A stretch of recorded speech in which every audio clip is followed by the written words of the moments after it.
सत्येंद्र सिंह बघेल। और जी क्या हाल चाल है? बढ़िया। तो कहाँ है सबके सब?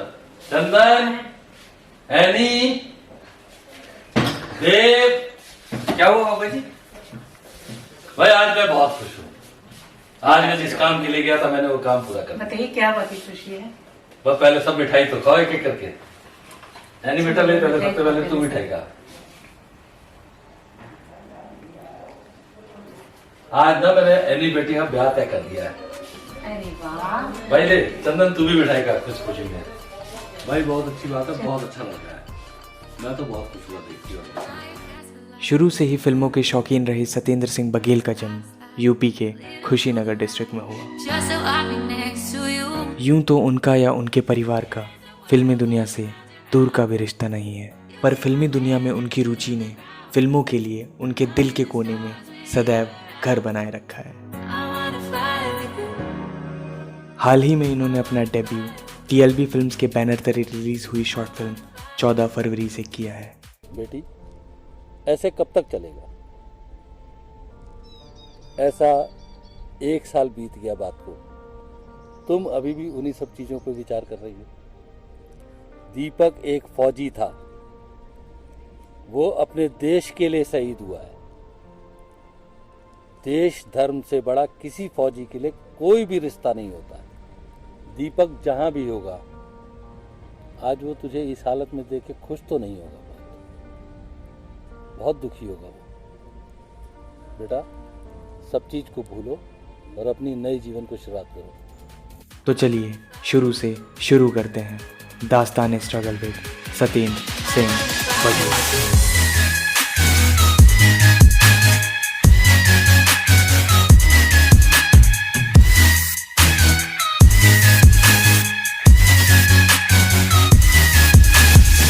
नमस्कार सर। नमस्कार। कैसे हैं आप? बहुत बढ़िया। सत्येंद्र सिंह बघेल, जी। यही आपका नाम और यही आपकी आइडेंटिटी है। एक्टर, प्रोड्यूसर और मेंटोर गाइड, बहुत सारे युवाओं को उनके राह दिखा रहे हैं इस लाइन में, एंटरटेनमेंट फील्ड में। सर, जन्म स्थान, प्रारंभिक शिक्षा दीक्षा, कहाँ तक पढ़ाई हुई, माता पिता का बैकग्राउंड ऑफ एरिया कहाँ था, कहाँ जन्मे उनमें, इस पे थोड़ा सा मैं आपको बताता हूँ जी। मेरा जन्म कुशीनगर के नदवा बिशनपुर गांव में हुआ है। ये बिहार में? नहीं, ये यूपी में है। अच्छा। कुशीनगर डिस्ट्रिक्ट में, जहाँ भगवान बौद्ध ने जो है निर्वाण प्राप्त किया था। जी मेरे फादर एजुकेशन ऑफिसर से रिटायर हुए। जी। हम लोग 4 भाई हैं और 1 बहन। सिस्टर मेरी जो है केंद्रीय विद्यालय की टीचर है। मेरे सबसे बड़े भाई साहब वो आईजी हैं इस समय लखनऊ में। जी। जो दूसरे वाले हैं वो प्रमुख सचिव हैं लखनऊ में। और तीसरे नंबर पे मैं हूँ, और चौथे नंबर पे जो मेरा भाई है वो भी पीसीएस है। वो अच्छा। कोऑपरेटिव डिपार्टमेंट है। तो एरिया बैकग्राउंड मतलब ज़बरदस्त है।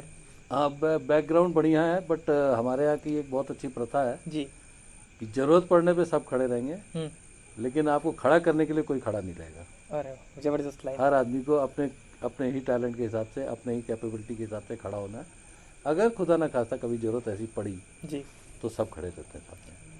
पिता का एरिया बैकग्राउंड क्या था? मेरे पिताजी मैंने बताया केंद्रीय विद्यालय के टीचर हैं।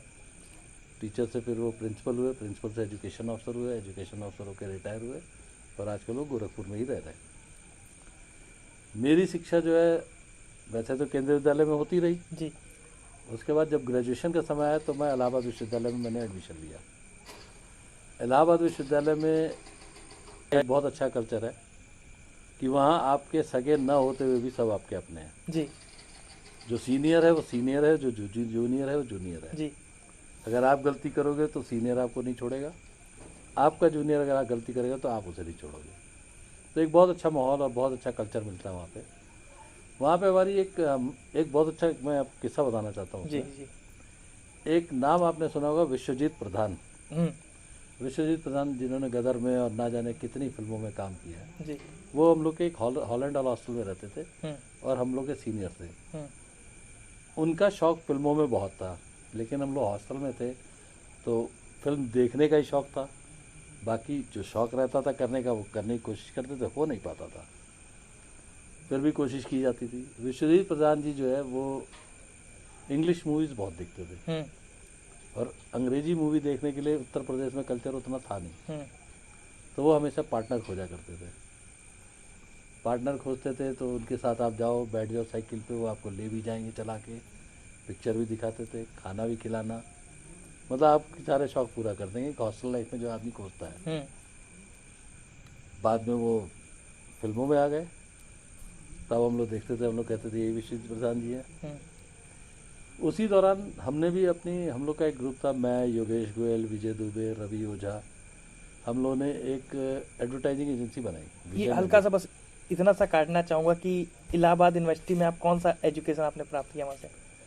नहीं, इलाहाबाद में हमने ग्रेजुएशन किया, पोस्ट ग्रेजुएशन किया, बीए, एमए या बीए और एमए। जी।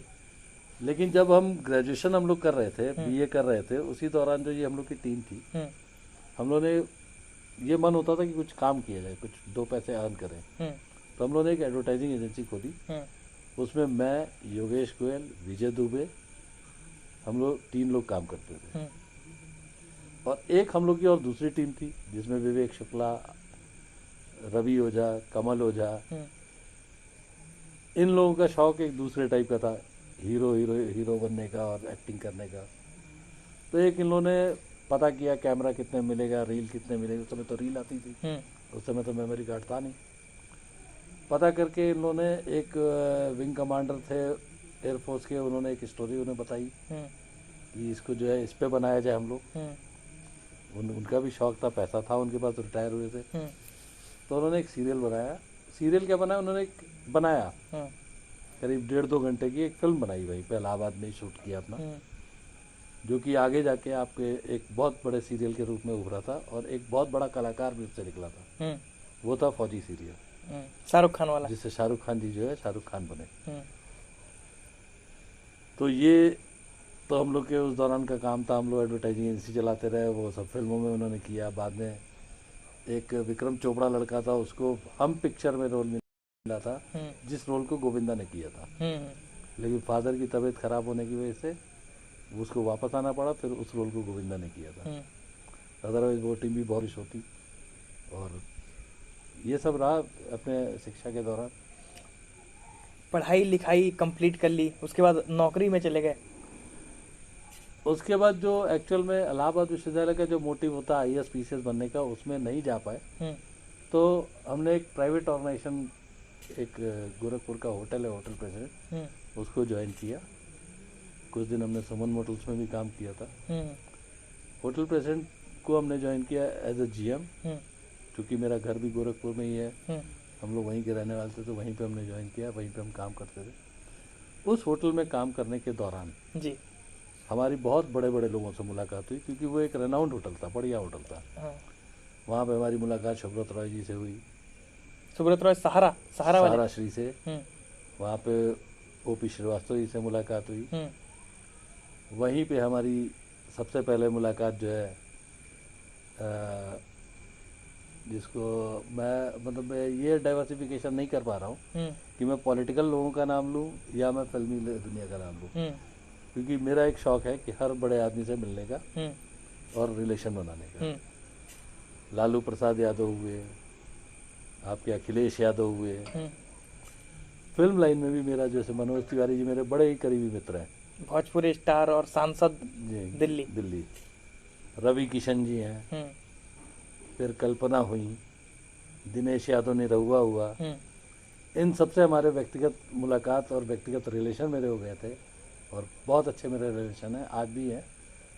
वो लोग मुझे पहचानते भी हैं और जानते भी हैं।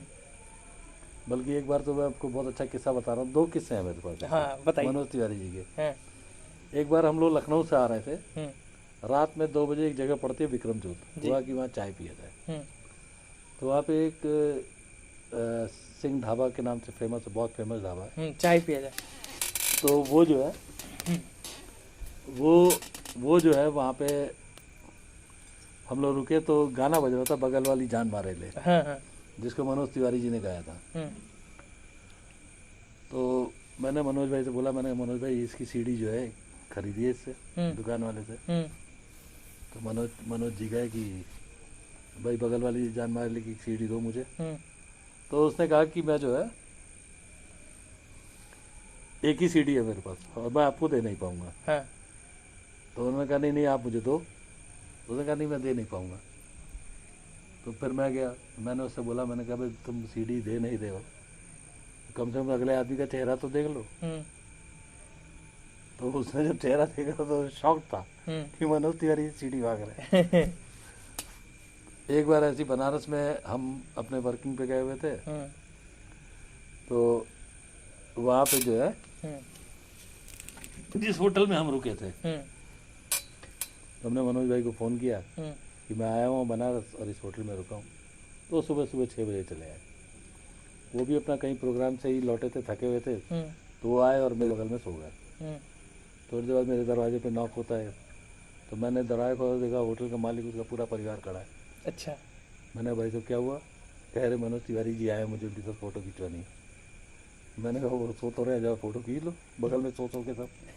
अरे आप लोग उठने हुए समय दोगे किसी को? कह रहे आपने हमें पहले नहीं बताया कि आपके दोस्त हैं। मैंने कहा ये सब बताने की चीज़ें नहीं होती, ये तो वो लोग गाते हैं जिनको ज़रूरत है। तो ये हमारे अपने संबंध अपनी जगह रहते हैं। तो ऐसे कई किस्से हम लोग के साथ हुए। होटल में रात में 2 बजे आना, प्रोग्राम करके आना, फिर हम 3 बजे साथ में बैठ के खाना खाते थे। सेम रवि किशन जी का भी है। वो रवि किशन जी तो जब भी आते थे कहते क्या हो बघेल भैया। उनका लैंग्वेज ही ऐसा है, कमरवा देवा कि नहीं देवा।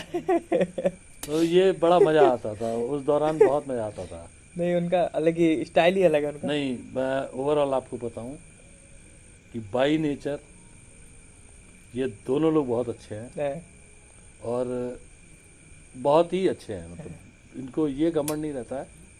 देखिए पब्लिक जब भीड़ जब इकट्ठा कर देती है, बहुत ज़्यादा धक्का मुक्की करती है, तो हर आदमी परेशान होता है। हम ही नहीं परेशान होंगे। सही बात। इस बीच आपकी शादी हो चुकी थी सर? मेरी शादी 2001 में हो गई थी, और जब मेरी वाइफ विनीता जब आई जी, तो वो बहुत धीरे धीरे गुनगुनाया करती थी। तो मैं बार बार उससे कहता था कि तुम थोड़ा खोल के गाओ, गला खोल के गाओ। वो उसने उस पर बहुत ज़्यादा मतलब ध्यान भी नहीं दिया और मुझे बोला भी नहीं। इसने बस एक चीज़ कही थी कि मुझे गाने का बहुत सुनने का शौक है, तो मुझे एक वॉकमैन चाहिए। तो मैंने वॉकमैन ला के दिया। उसके बाद मैं ये होटल इंडस्ट्री का काम चलते चलते 2006 में मैंने एक कंपनी को ज्वाइन किया जो बॉम्बे की कंपनी थी, और मेरी पोस्टिंग हुई आगरा। तो मैं आगरा शिफ्ट हुआ।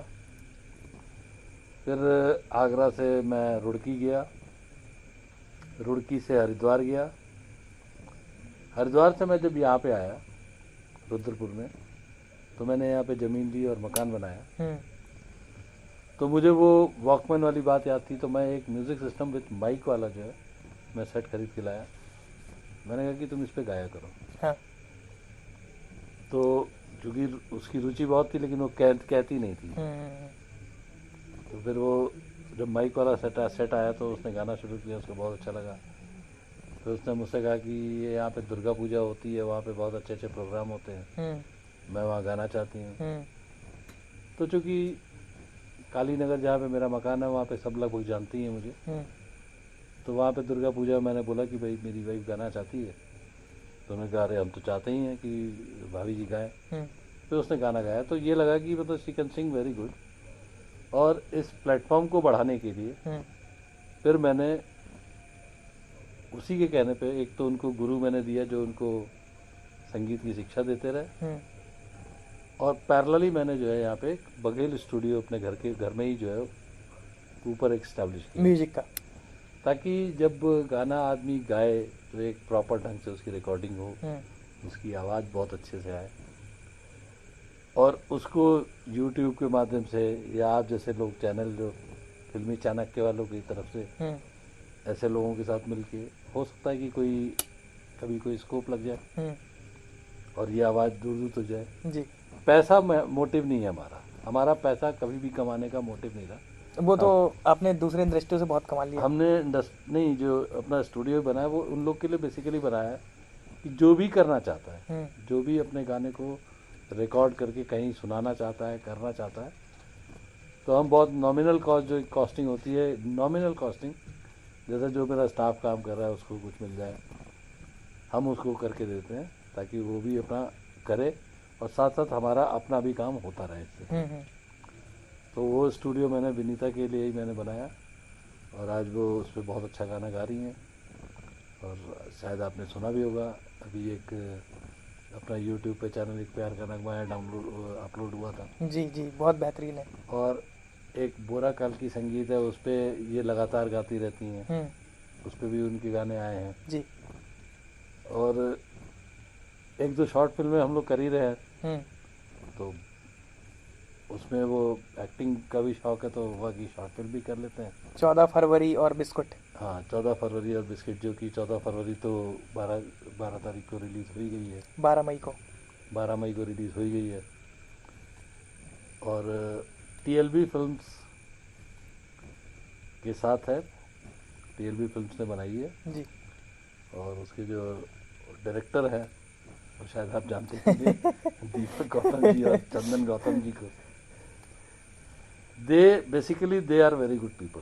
जी ये लड़के जुझारू हैं, ये दिन और रात नहीं देखते हैं, काम को एक सिरे से शुरू करते हैं, जब तक ख़त्म नहीं हो जाता तब तक बीच में कुछ नहीं करते हैं।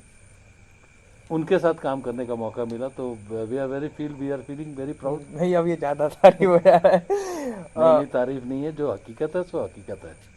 आप मुंबई रहे, वो एक्सपीरियंस मैं जानना चाहूँगा, क्योंकि एक मुंबई ऐसा शहर है जो मुझे आकर्षित करता है और हो सकता है ये कोविड वगैरह ख़त्म हो तो कभी मैं वहाँ जाके वहाँ कुछ टाइम बिताना चाहता हूँ। अब समझ सकते हैं आप एक आर्टिस्ट के लिए क्या चीज़ें होती हैं। डेफिनेटली सही बात है। मैं मुंबई नहीं रहा हूँ कभी जी बट मुंबई से मैं जितना क्लोजली जुड़ा हूँ जी। उतना क्लोजली मैं ये नहीं कहता बहुत लोग जुड़े होंगे, बट मैं अपने को जानता हूँ कि मैं बहुत क्लोजली जुड़ा हूँ। हाँ, वो बताइए कैसे। और मैं जिस कंपनी का मैं काम करता था, Bombay intelligence security India limited, जी वो बॉम्बे की कंपनी है। पवई हीरानंदानी गार्डन में उनका ऑफिस है। जी उसके बाद मैंने CISS ज्वाइन की थी। हमारे जो ओनर है रमेश पिंपले जी, वो इनका फिल्म लाइन से भी बहुत अच्छा शौक है। जी। तो अंधेरी में उनका मकान है, तो मैं वहाँ गया हूँ। वहाँ पे मैंने कितने लोगों को देखा है स्ट्रगल करते हुए, कितने लोग आके सुबह से शाम तक लगे रहते हैं। लेकिन एक चीज़ मैं कहना चाहूँगा जी, अगर आप में हुनर है, अगर आप में काबिलियत है, आप अपने कार्य के प्रति शिद्दत रखते हैं, तो आपको किसी की ज़रूरत नहीं है सफलता में। आपकी सफलता आपके कदम चूमेगी जी। ये डेफिनेट है।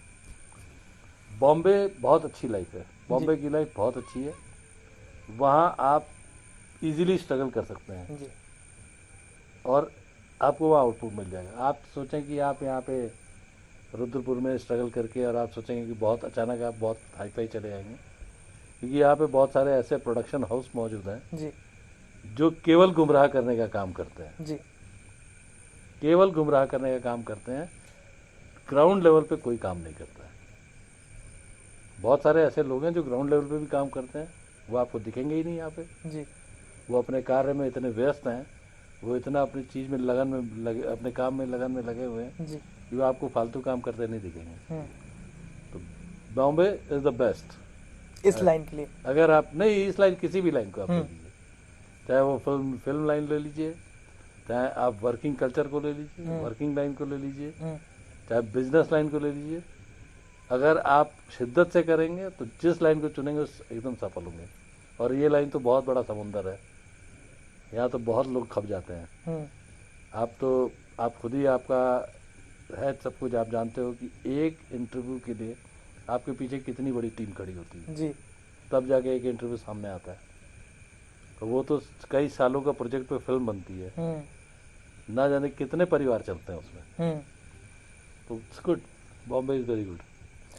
एक किस्सा बताया था आपने कि आप अपने पिताजी के साथ गए थे और आप हाँ, हम लोग गए इरफान थे। खान साहब से मुलाकात हुई थी। हम लोग गए थे हाँ। उस समय हम लोग को LTC मिलती थी फादर को, जी। तो हम लोग गए थे। LTC डिफाइन कर दीजिए क्या होता है। लीव ट्रैवलिंग अलाउंस होता है वो, मतलब घूमने के लिए आप जा घूमने सकते के लिए हैं। मिलता है वो। तो हम लोग जो है उसमें गए थे, तो आवर प्लान वॉज बॉम्बे और गोवा था उस समय। वैसे तो हम लोग कन्याकुमारी और सब जगह पूरा असम सब घूमे जी। तो बॉम्बे हम लोग पहले गोवा गए थे, then we came back to Bombay. Bombay में हम लोग, हमारे एक चाचा हैं जो फिल्म सिटी में काम करते थे, जी। तो उनके माध्यम से हम लोग फिल्म सिटी देखने गए थे। तो वहाँ से हम लोग गुजर रहे थे तो हमारे पिताजी ने कहा, अरे अरे ये तो वो बदरी अय्यार हैं। अच्छा। वो एक शख्स 3 पैर की कुर्सी पे सोया हुआ था, हैं। चौथे पैर पे वो लगी हुई थी, ईंटें लगे हुए थे, हैं। और वो दीवार पे टेक लगा के सो रहा था। तो हमने बदरी अय्यार सुना तो हम लोग भी खड़े हो गए। फिर हमने उनको उठाया तो वो कहे कि भाई साहब बहुत थका हूँ मैं, अभी 2:30 बजे से हमारी शूटिंग है, मैं सोचा थोड़ा एसी सो लूँ। और वो आदमी था इरफान खान। फिर उनके साथ हम लोगों ने बहुत सारी फोटोग्राफी भी की और बहुत खुश होकर उसने फ़ोटो भी खिंचवाई, क्योंकि वो उस समय स्ट्रगलर थे। उनको लगता था कि पब्लिक मेरे साथ खड़े होकर फ़ोटो खींच रही है, खिंचवा रही है, मतलब मैं, मतलब कुछ मुझे लोग जान रहे हैं।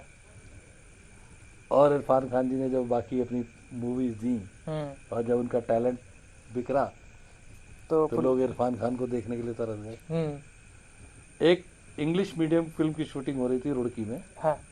तो वहाँ गोदावरी होटल में इरफान खान जी रुके हुए थे। अच्छा। तो उस मुलाकात के बाद मेरी दोबारा मुलाकात उनसे वहाँ गोदावरी होटल में हुई थी, और मैं उनको वो फोटो ले आके मैंने दिखाया था, ये फोटो हमने इस सन में आपके साथ खिंचवाई थी। वो इतना खुश हुए कि उन्होंने बीड़ी निकाली और तुरंत जला दी। अरे यार कोई तो मिला। तो बहुत अच्छे इंसान थे, बहुत अच्छे इंसान थे। एक और किस्सा हम लोग एक दिन शूट करके आ रहे थे, आपको याद होगा, तो आपने वो वाला सुनाया था मुझे कि वो एक बार और दर्शकों के सामने आ जाए, कि शाहरुख खान जी से जो मुलाकात हुई जुहू बीच में, शूट वूट कुछ कर रहे थे, और वो उसी दिन का किस्सा है, और आपने पुरानी दिनों को याद किया। उसी दिन का किस्सा है। शाम को 7 बजे फिल्म सिटी पे बादशाह फिल्म के सेट पे शूटिंग थी, शाहरुख खान और ट्विंकल खन्ना की जी। फिल्म इंडस्ट्री में अगर कोई पंक्चुअल है टाइम का, तो 2 आदमी हैं जिनको देख के आप घड़ी मिला सकते हैं। एक श्री अमिताभ बच्चन जी, जब वो अपने जलसा बंगले से निकलते हैं तो लोग 7 बजे अपनी घड़ी देखते हैं कि 7 बज गया। अच्छा। वैसे ही शाहरुख खान जी, शाहरुख खान जी भी अपने समय जो उन्होंने टाइम दे रखा उसी टाइम पे पहुंचते हैं, और वो कभी भी कोई शूट को कैंसिल नहीं करते हैं जी। जब हम लोग की वहाँ मुलाकात हुई और उनको जब रेफरेंस दिया तो कुछ समय लगा उनको याद आने का, इलाहाबाद का वो सीन, वो किस्सा, लेकिन बस याद आ गया। तो ही जस्ट रिक्वेस्टेड ट्विंकल खन्ना कि मैडम प्लीज़ सॉरी, आज नहीं करेंगे, आज हमारे बहुत ही पुराने लोग मिले हैं, आज हम थोड़ा इनके साथ समय बिताएंगे। तो वो सीन था बादशाह का, वो लिफ्ट वाला एक सीन, जो लिफ्ट में गाना गाते हुए ऊपर जाते हैं, वो वाला सीन था। 10 आदमी ऊपर लिफ्ट लेके खड़े खींचने के लिए, नीचे से लिफ्ट जा रही है, तो वो था। आपका एक्सपीरियंस बहुत बड़ा है, मैक्सिमम इंडस्ट्री में आपने काम किया है, बड़े बड़े सेलेब्स के साथ रहे हैं, कभी आपने महसूस किया है कि ये इंडस्ट्री कुछ ऐसे भी लोगों से मुलाकात हुई हो जहाँ कास्टिंग काउच की बात होती है? क्योंकि ये बहुत इस समय मुद्दा गरमाया हुआ है, हर न्यूज चैनल, हर आर्टिस्ट जो इंटरव्यू दे रहा है इसके बारे में बात कर रहा है, कोई के सामने। नहीं, वही मैं आपसे कह रहा हूँ कि आप अपने कार्य के प्रति सजग रहिए जी, अपनी लगन और निष्ठा से कार्य को कीजिए।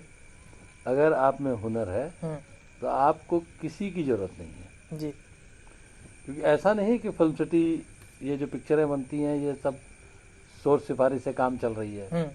ये तो कुछ लोगों ने अपनी दलाली बना ली है कि हम तुम्हें प्रमोट करेंगे, हम तुम्हें खड़ा करेंगे, हम आपका गाना रिलीज करेंगे, हम आपको ये बना देंगे।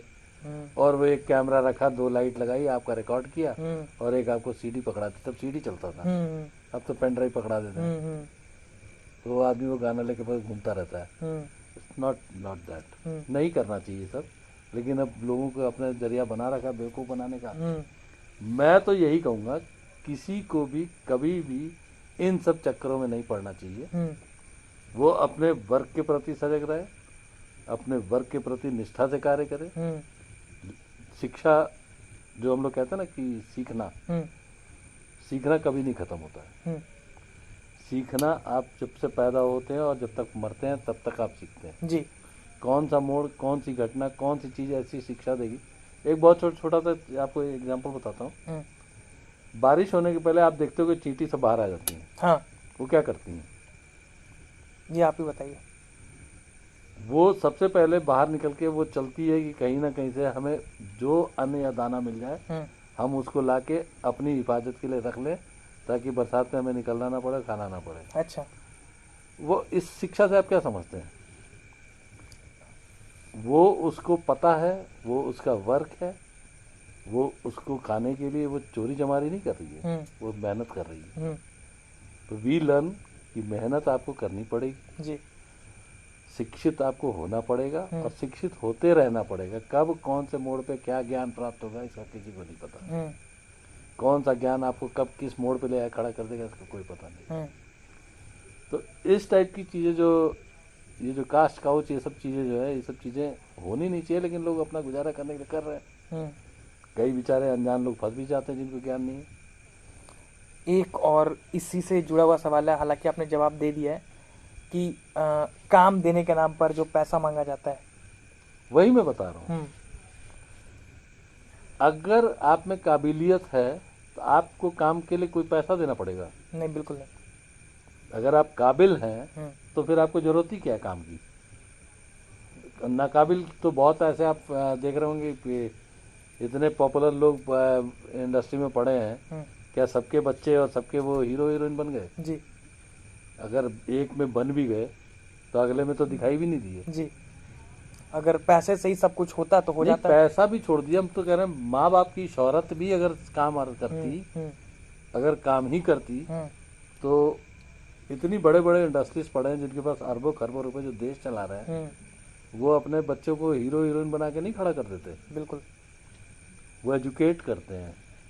Education is must. शिक्षित रहना चाहिए, शिक्षा हमेशा लेते रहना चाहिए। कभी भी इस फ्रॉड के चक्कर में, इस दलाली के चक्कर में, क्योंकि दूसरे को पैसा देके आप कभी बन नहीं सकते। सर आप इतना मोटिवेटेड कैसे रहते हैं? मोटिवेटेड नहीं, मैं बहुत प्रैक्टिकल रहता हूँ। जैसे हम मोटिवेटेड नहीं है, बहुत प्रैक्टिकल रहते हैं। हम डे टू डे जो चीज़ें हो रही हैं उसको देखते रहते हैं, अवेयर रहते हैं, उसको एनालाइज करते हैं, अपने से एनालाइज करते हैं।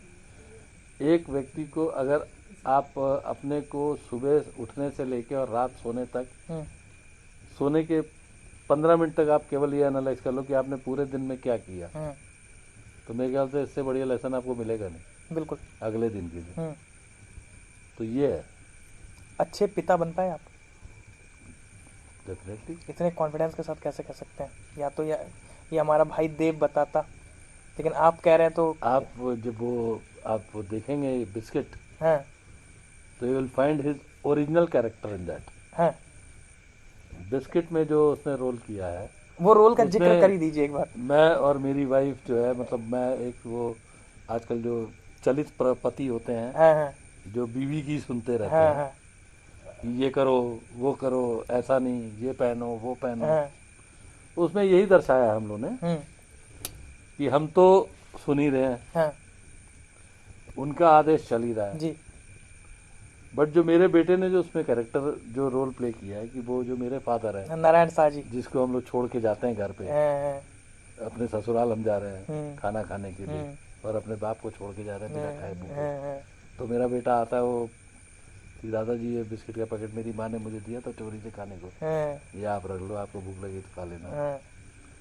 फिर जो उसने जो लास्ट में जो रिएक्ट करता है कि मैं घर ऐसी जगह बनाऊंगा जहाँ बगल में मंदिर या गुरुद्वारा हो ताकि तुम लोग को पैदल ना जाना पड़े, तो is as equivalent to the character what he has played in that film.